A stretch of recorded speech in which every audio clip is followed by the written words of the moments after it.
Welcome to TTELT, Teaching Tips for English Language Teachers, a program of educators worldwide. I'm your host today, Melanie Gobert. I'd like to introduce you to our guest today, Dr. Lana Hiasatt. Dr. Lana Hiasatt is a senior lecturer and program team leader at higher colleges of technology in Dubai. Today, Lana is going to be talking to us about ESL student engagement using technology. Dr. Lana, how can technology be used to engage ESL students in their language learning? Hi, Melanie, and thank you for having me here. For student engagement, and especially ESL students, I'd like to share like three main ideas. The first one, I think gamification, to gamify, either gamify your structure or gamify your content. I think there were a lot of opportunities learned from the pandemic, where we have seen how students interact online, and we have all of these tools and technologies that teachers are now using. So, and we've noticed that students have a little bit hard time to socialize going back into the classroom. So to engage them, I think if you add a little bit of gamification elements of your content, there are many tools like, for example, if you use Kahoot, but don't use it only as revising content, but you can use like a blind Kahoot where you introduce a new content. Now you can add like a slide or a video for students to watch and listen to, and then they learn a new topic, or a challenge where they go and try to work on it. Another tool that I've used to gamify new content is putting students into teams and using Quizlet Live, where in the beginning of the class, students were shy to talk to each other. And I've noticed that the students that we have spent first 2 years online, and they're afraid to talk to each other. So what I've noticed, if I do the teams where they are on their phones, but they have to talk and socialize. So based on this social constructivist kind of beliefs, where students need to construct their learning through socializing, it really helped. I know you're also a fan of Seppo, which is also gamifying a lot of the content, either in class or as a challenge. Through you start the game and they can go into the city or town and try to complete different challenges. That worked really well. And also it helps students, ESL students, to kind of see where English language is used in different contents and try to take their time with it. My second tip would be to incorporate AI tools into your teaching and learning. Now, AI, especially ChatGPT, is the talk of the town. Basically, everybody's talking about all of these amazing tools, but there are some challenges I've noticed myself, like students don't have the digital literacy or the AI literacy. So we really need to incorporate that into our classrooms and get students to be familiar of the capabilities, limitations, biases, the ethical uses of these tools. I've used ChatGPT, for example, in my classes to get students to think, pair, ChatGPT, and then share. With the whole class. So I added one element to our traditional kind of think, pair, share, and it really worked well. I saw one of my students who used it really creatively, where I've asked them to prepare interview questions and then to interview somebody in class or outside of class. Nobody accepted to be interviewed. So what they did, they said, okay, they did it by themselves. So they went to ChatGPT, put in the questions, and then added a recorded sound. It's like took the answers from ChatGPT to Google Translate, switched on the audio, and then recorded the answers. And that was brilliant. I thought, okay, so they got an answer from ChatGPT, where instead of a human. So human to AI kind of thing. They can also AI tools are also, of course, in language learning. The most famous is Duolingo. I've used it myself, where it personalizes your learning, makes it a little bit harder, depends on your pace and your level. Rosetta Stones, of course, learning apps are known.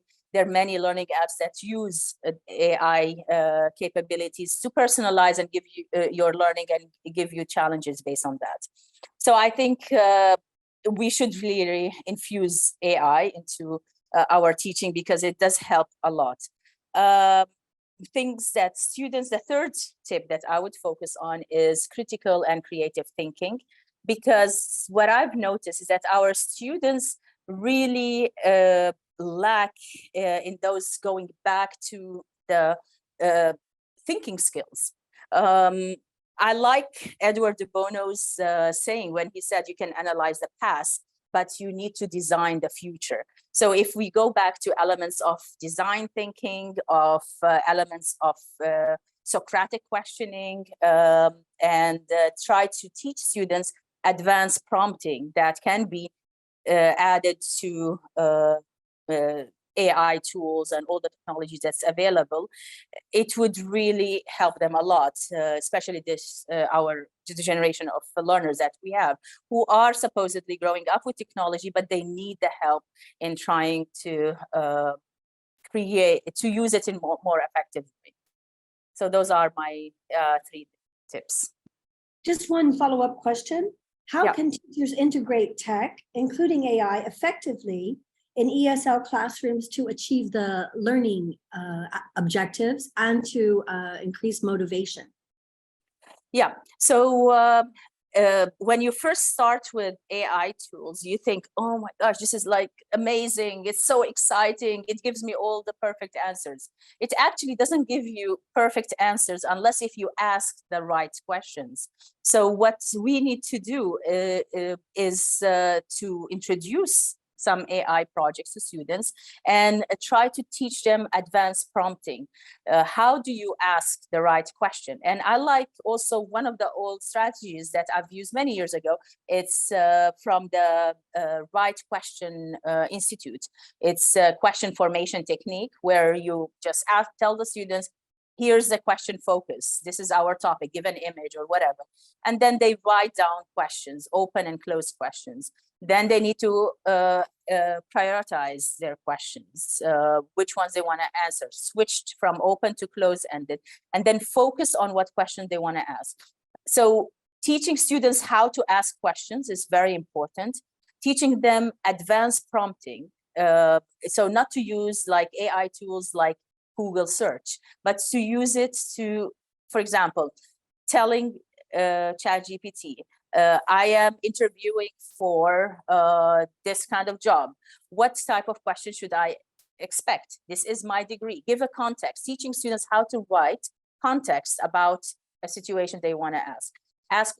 Teaching them how to do follow-up questions, and so on. So also, if we go back to like simple creative thinking of like strategies that De Bono has, considering all factors, plus and minuses, consequences, what are the alternatives, what factors should be, so all of these types of questions would, if they need to be taught and in class before students can actually use the technology, because there is no point in just taking the technology and thinking it's going to give me all the correct answers.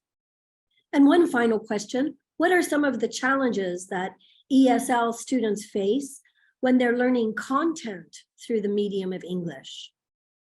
Yeah, the main challenge is, as I mentioned, is the critical and creative thinking.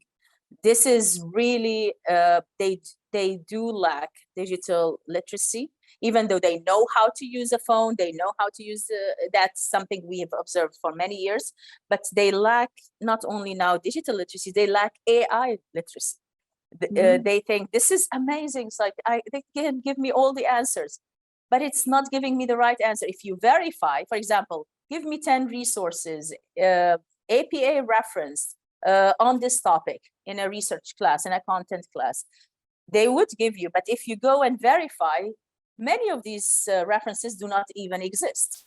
So if they use a little bit, we did an exercise where we asked ChatGPT certain questions, and then I showed in class, notice that the same person's last name was referenced 3 times.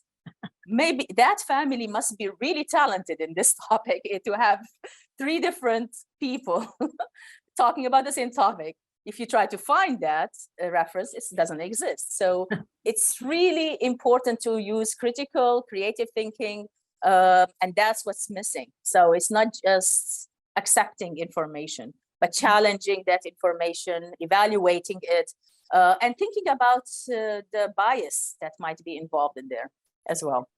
Thank you so much, Dr. Lana. I'd like to thank you on behalf of TTELT and educators worldwide for joining us today on today's podcast. Thank you so much. Thank you for having me. Thank you for joining us today. Share with us how you are using these tips. Leave us a comment or voice message on social media or at ttelt.org. Thanks for joining this episode of TTELT, brought to you by educators worldwide.